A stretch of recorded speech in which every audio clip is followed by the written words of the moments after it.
It's 4 o'clock in Jonesboro, and breaking news at you right now. We're finding out about a homicide investigation that's underway in Jonesboro. We'll have more details on that coming up in just a short time. We're also going to be talking to you about some sobriety checkpoints that are going to be in effect across Jonesboro this weekend. We'll tell you exactly when. Plus, if you're planning on prepaying your property taxes, think again. There's a reason why you can't do that in Arkansas. We'll tell you, we pretty much told you the full story there. We'll tell you the last sentence coming up. If you want to get paid for owning a PlayStation 3, you're going to like this. The details next. Also at the money page of NEA Report, and a special report preview of how an immigrant in Jonesboro stood up to racism and won. Big league. The details next. This is NEA Report, and the news starts right now.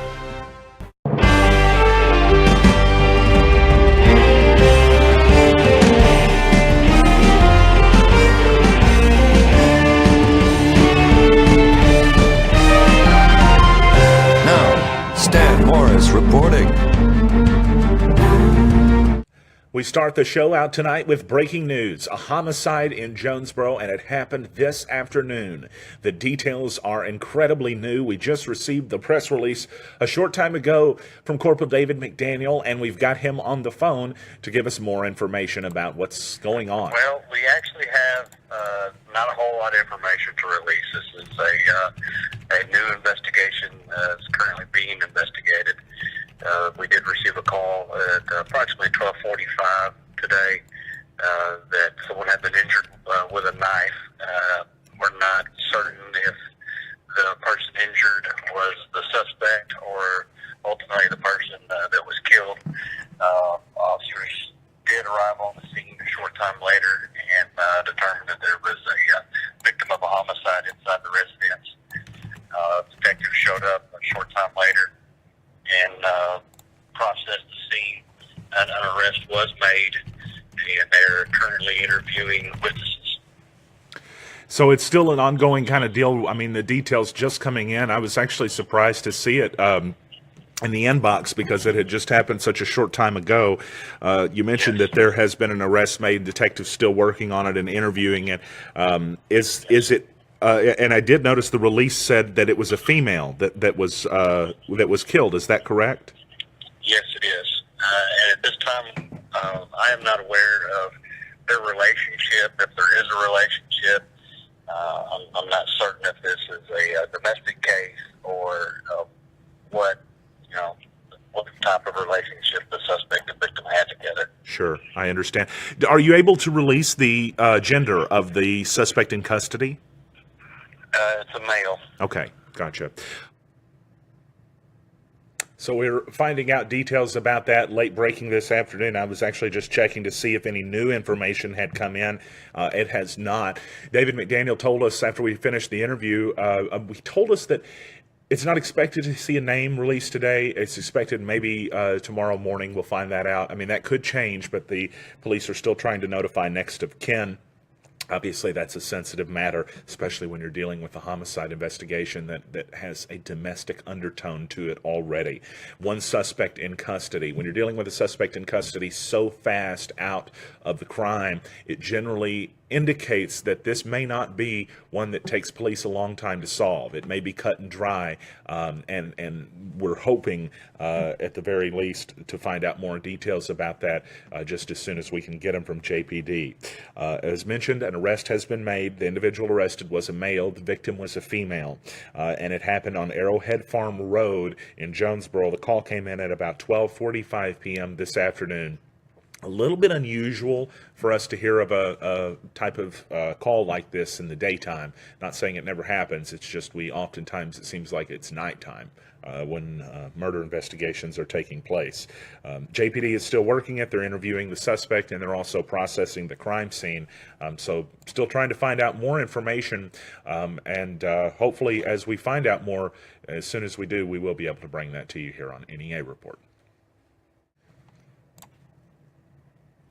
We also learned today that sobriety checkpoints will be conducted this weekend in Jonesboro as part of the Drive Sober or Get Pulled Over nationwide campaign.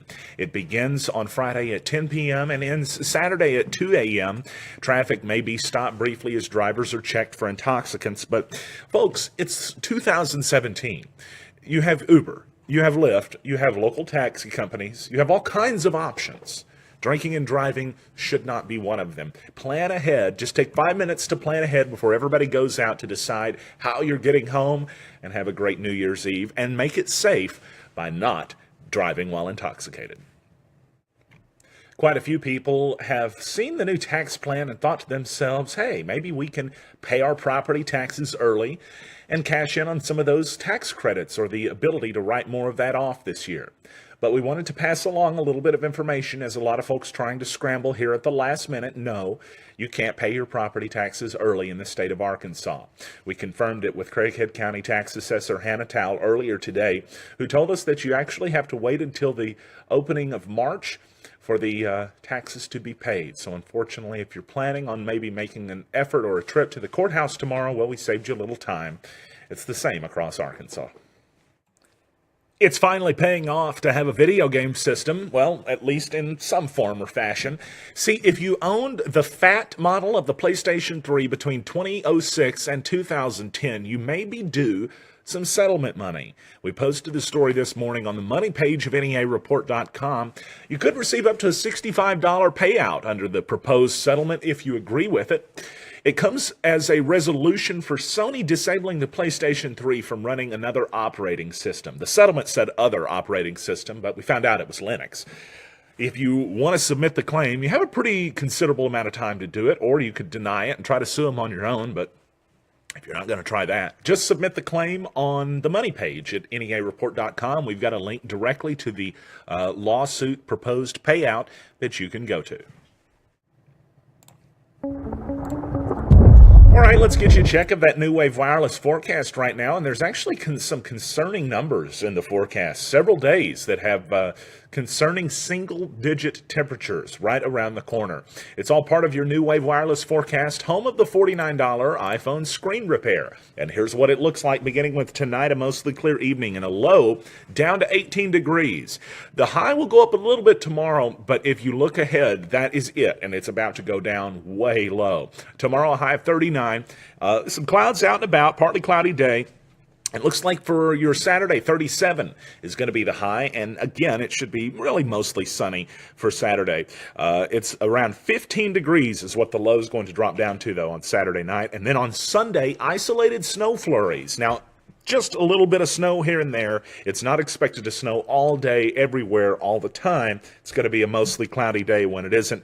Dropping a few snowflakes here and there with a high near 22 degrees, freezing cold. And then on Sunday night, we're down into the single digits for the first time of the year. Well, I don't know if we were in January. I guess I'd have to go back and look, and I'm not doing that. But look at this. Sunday night, partly cloudy with a low around 9. Wow. And it gets even colder the next day. It's not going to snow, though, on New Year's Day. It's going to be sunny, and it's going to be cold with a high only near 20, the low down to 7. I know, that's horrible.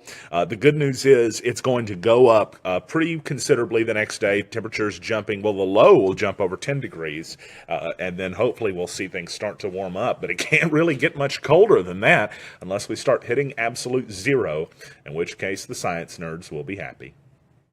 We'll tell you about some more news coming up after the break, but first up, let's take a trip abroad to hear from some of our servicemen and women that are sacrificing so we can enjoy the holidays here at home with all the freedoms that we do. It's thanks to our friends at Car Today in Jonesboro.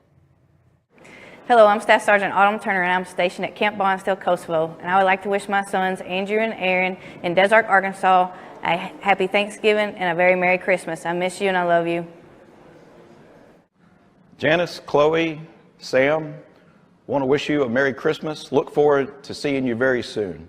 Family Medical Clinic of Walnut Ridge and Bono are your neighborhood healthcare providers, and we're now accepting new patients. We know you have a tight schedule, so we're here 6 days a week at both locations from 6 a.m. to 7 p.m. Walk-ins are welcome. In Walnut Ridge, stop by 1045 West Main Street or call us to make an appointment, 886-8300. In Bono, we're on Highway 63 North or call 930-9990. Walnut Ridge Family Medical Clinic and Bono Family Medical Clinic, here for you when you need us. We had a website that we had had for a number of years. It had become unwieldy to navigate. Ace One said, give me a little time and I'll come up with something and just see what you think about it. It blew us away. Ace One and his staff have given such close personal attention and outstanding customer service, just as if we were a $1 million company. I just can't say enough good things about them. We're learning new information about a tragedy that happened Tuesday in Jonesboro, a wreck that hospitalized 2 young children. It happened on Tuesday. It happened at the intersection of Great Dane and Highland Drive, and if you've driven out in that area, you know where we're talking about. What happened was the semi-truck driver was pulling out of Great Dane onto Highland Drive, and he was taking a left. Already you have the visual in your mind, a big semi-truck trying to take a left across 4 lanes there, and then that's what happened next. The car that was driven by Evan Haggins was headed eastbound on Highland Drive. It was a 1997 Chevy Lumina, and I say it was because that car is pretty much no more. The car slammed into the Freightliner truck that was driven by David Wayne Martin. The car actually ripped underneath the trailer, the semi-truck's trailer. It skidded for about 330 feet toward the trailer as the driver, Haggins, did his best to stop, but he still couldn't. And yes, it was a failure to yield by the semi-truck driver that led to the accident. The car made impact with the trailer and continued under the trailer, tearing off the roof before smashing it in. The 2 children in the back of the vehicle were injured. They were taken to the hospital in critical condition. We're not sure of we've actually been trying to find an update on their conditions today, but we've not been able to find anything. The 2 young children, ages 2 and 6 years old, were flown to Le Bonheur Children's Hospital. As a matter of fact, I had a friend who was in the room underneath where they were flown in. He mentioned he heard the helicopter landing. He just described it as a chilling incident.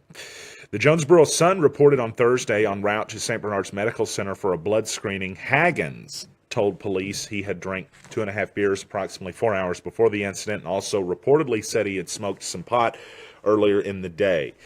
It said in the incident report, after we checked in with JPD, that toxicology results were not available, nor were they expected to be available on either driver for a significant period of time. It could take between 3 weeks to several months before the tox results came in, David McDaniel told us earlier today. However, an officer had reported that failure to yield by the semi-truck driver was the official cause of the accident. The city of Jonesboro wants you to know that you can get in on the new recycling program changes at a lot cheaper of a price than you can if you wait until mid-July. The details are on NEAreport.com under the community page, but the city of Jonesboro is doing a new and improved system of recycling that begins next summer. You know those blue bags, those super popular blue bags, we should say, with tongue-in-cheek?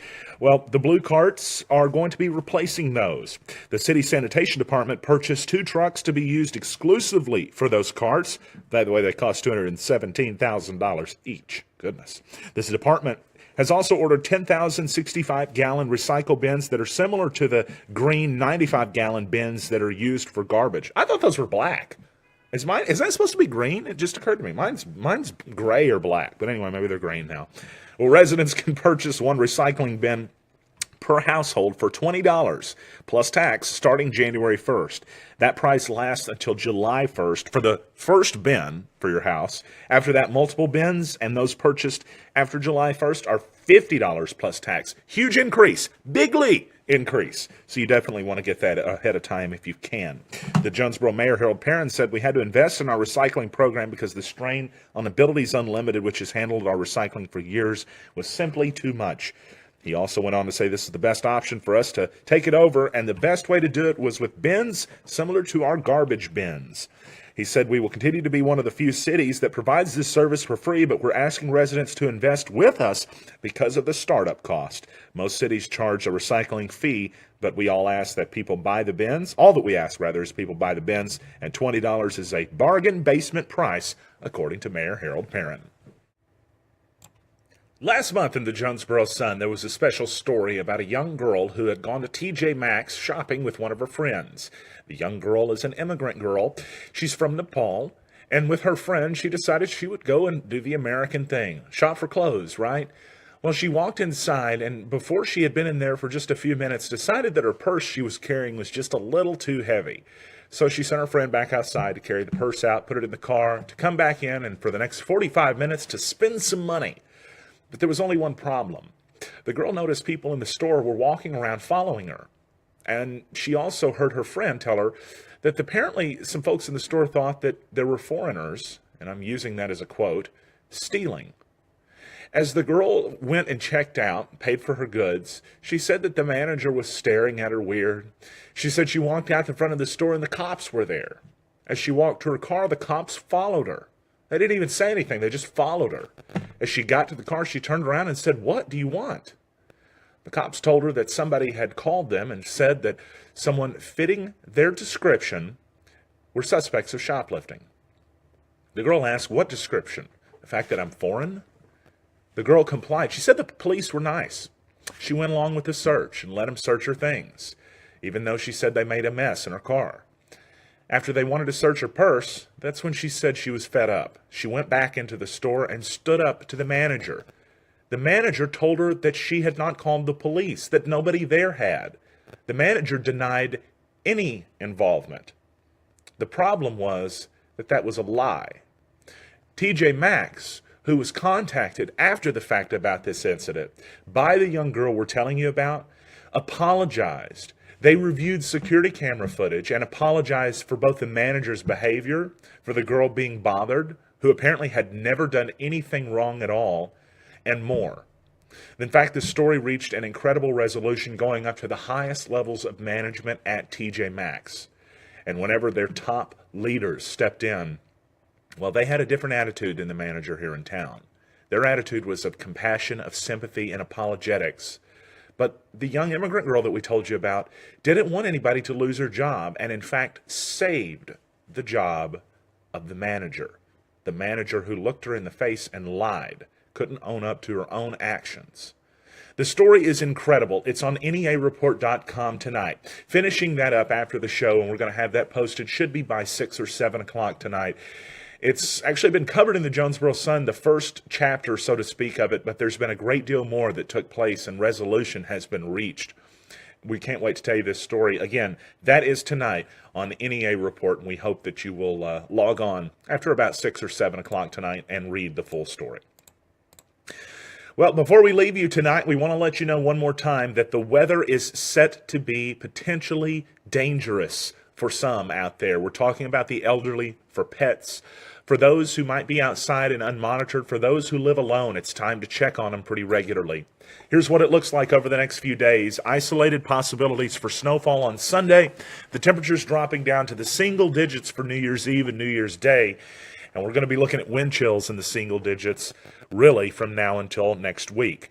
After Monday or Tuesday, we're going to see temperatures start to warm up a little bit, but when you're going from 20 degrees up into the mid-30s, it's really hard to call that a warm-up.